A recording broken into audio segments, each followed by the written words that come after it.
Hey guys, what's up? I'm Erin and welcome back to the channel. Tariffs are back, and whether you love them, whether you hate them, they're likely to have an impact on your wallet. At the start of this past month, President Donald Trump signed new tariffs into effect, shaking up trade relationships with several countries and potentially driving up costs for the American consumer. So what does this actually mean for you? How does it impact the things you buy every single day, like gas, groceries, or maybe even your next car? And more importantly, what can you do to protect your finances?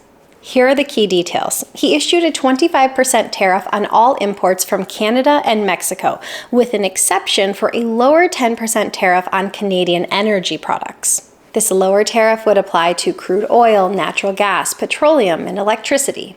Additionally, he issued a 10% tariff on all imports from China. The 10% tariff on Chinese imports took effect on February 4th. However, the 25% tariff directed at Mexico and Canada has actually been put on pause for 30 days as both nations have committed to more strict border enforcement. So whether or not it actually will be implemented remains uncertain.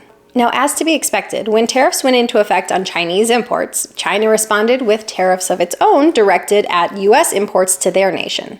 Let's consider what the tariff landscape looked like before with these nations so we can consider what changes we're seeing. Well, prior to this executive order, the United States had an established agreement with Canada and Mexico to generally facilitate tariff-free trade among the three nations. So this is a pretty sizable shift going from tariff-free trades to a 25% tariff on all imports. On the other hand, various tariffs were already in place with specific Chinese imports as far as categories and products. However, adding 10% on top of that does make for a more aggressive tariff environment. Now, the primary intent behind introducing these tariffs is said to be threefold. The tariffs directed at Canada and Mexico are said to be put into place to help discourage the influx of illegal drugs and unwanted immigration to the U.S. It's being used as leverage to encourage more strict border enforcement. And we're actually seeing this play out in real time. Both countries have agreed to have more strict standards on border security in exchange for a 30-day pause on these tariffs. So the thought process is that these tariffs kind of act like a financial incentive to create stronger borders. Another goal is to protect U.S. industries and jobs. Lower cost imports often undercut American-made goods, leading price-sensitive consumers to choose the cheaper option. So by imposing a tariff on the imported goods that would otherwise make it to the market at a lower price point, this is said to make the imported goods more price competitive with the American-made goods. And hopefully the American consumer would more frequently choose the American-made goods. This would strengthen the position of our American companies and help keep jobs within the U.S. Also, President Trump has point-blank said that a goal of the tariffs is to generate new revenue streams for the government. He said that these tariffs could make us rich as hell, and that is a direct quote. Now, the duration of these tariffs is uncertain. The executive order itself doesn't specify an end date, so that could lead us to believe that maybe they're intended for the long term, or maybe they're simply intended to be lifted at the president's discretion. And there is flexibility with all of this, because the president does have the authority to impose and remove tariffs as he sees fit. And just think of how quickly these tariffs are being imposed since he took office. But we are seeing flexibility with this. Like I said, the tariffs imposed on Canada and Mexico are currently under a 30-day pause. And truthfully, I've seen arguments on both sides. I've heard arguments saying that the tariffs are a short-term tactic intended to get a specific result, and then once we get that result, the tariff would be lifted. On the other hand, I've heard that it's a long-term play and that they may be imposed for the long term. However, the president hasn't exactly said, so I don't think we can clearly discern what the intention is. Now, I think these tariffs absolutely need to be talked about, especially in the personal finance space, because they will likely have an impact on individual consumers. A major concern is that these foreign countries won't simply absorb the tariffs, but rather they will pass the costs on to the U.S. consumer in the form of higher prices. Economists estimate that these tariffs will raise costs in everyday categories. Car prices, for example, are estimated to increase by an average of $3,000. Imported produce is estimated to increase by 10 to 20%. Gas prices estimated to increase 10 to 15 cents per gallon. Likewise, we could see increases in everyday electronics like smartphones and laptops, children's toys, clothing, all of which are popular imports. Simply put, these tariffs are likely to make everyday life more expensive for the everyday U.S. consumer. And historically speaking, this is what we've seen with tariffs, that the cost gets passed down to the American consumer. The Tax Foundation and Peterson Institute estimate that these tariffs could cost Americans an additional $300 to $1,200 annually. And there is a general consensus among financial analysts and economists that these tariffs are likely to increase inflation within the US. The exact impact remains to be seen, but best estimates right now are that inflation might increase 0.5% all the way up to 1%. And it's worth noting that inflation is still higher than the Fed's intended target rate of 2%. So there are very real concerns about increasing inflation. The cost of living in recent years has had a noticeable increase following a period of high inflation. For many Americans, budgets are already running tight, and for modest income earners, increases in costs likely spell increased financial strain. For those without room in their budget to absorb these increased costs, life will become more difficult as expenses increase. It will make everyday essentials more expensive. It will make it harder to find room within their budget to save and invest for their future.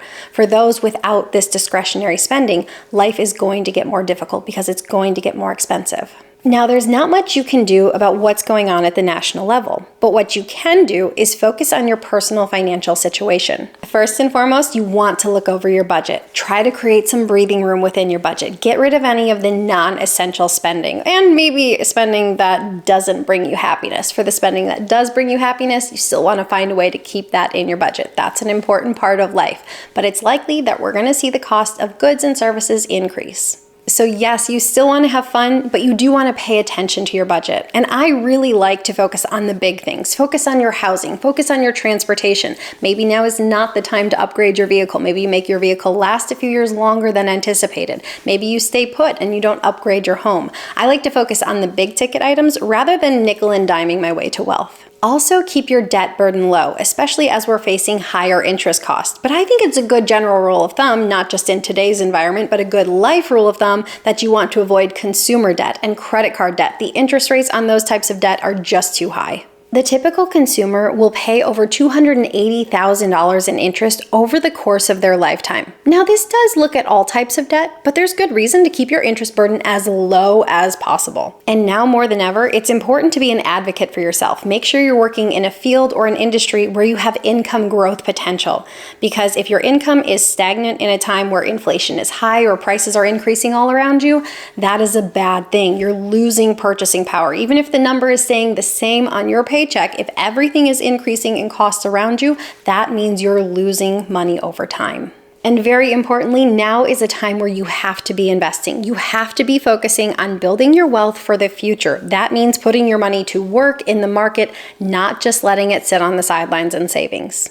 My brother always said you can't save your way to wealth. You can't just have your cash sitting idly by losing value. Investing is key. For the vast majority of us Americans, our income alone is not going to make us wealthy. We have to invest our dollars. And the easiest way for us to do that is to invest in the stock market, invest in low-cost index funds and ETFs, and build wealth for our future. You have to find room within your budget to set something aside for your future. Your future self depends on it, because if you're not investing now, you're just going to be falling further and further behind financially. While it's important to stay informed about the broader economy, what truly matters is your personal financial situation. You can't control national policies or politics, but you can control your financial choices. No matter what is happening at the macro level, you should be focusing on stability in your life. Focus where you actually have an influence, and that is going to be on your spending, saving, and investing. This is where your power lies. So make sure you're building a good financial future for yourself and your family. And beyond that, you can't really worry too much about what happens at the macro level because you can't influence it. So what are you doing to prepare for rising costs? Share your thoughts in a comment down below. I post new videos every single week. If you got anything at all out of this one, please give it a like. If you're new here, please consider subscribing. Or if you know of someone who might get something out of this type of content, please consider sharing. I'll see you soon. Bye. You should. What the heck? That's clearly attached to my head. Electricity. Clearly I had a light bulb go out. I think I made a funny face, but I don't even care. Sometimes I make funny faces. I was gonna say January. It's definitely not January. Oh, welcome to February. Year's flying by already. A 10% tariff on tariff. Frick. And stop texting me, people. Oh goodness. Mute, sorry, it's my fault. I take full accountability. It's muted now. Think of how quickly these toes, not sure where toes fits in. Oh my goodness, stop. Ow! I just smacked my hand on the chair. It did not feel good. Probably shouldn't flail my arms like that. And then I wouldn't have a problem. But to do this, did you hear it? Did you hear the pause? I just want to kill myself up. Just kidding, don't. Nope, sorry. Maybe a little dramatic for some, it was a joke.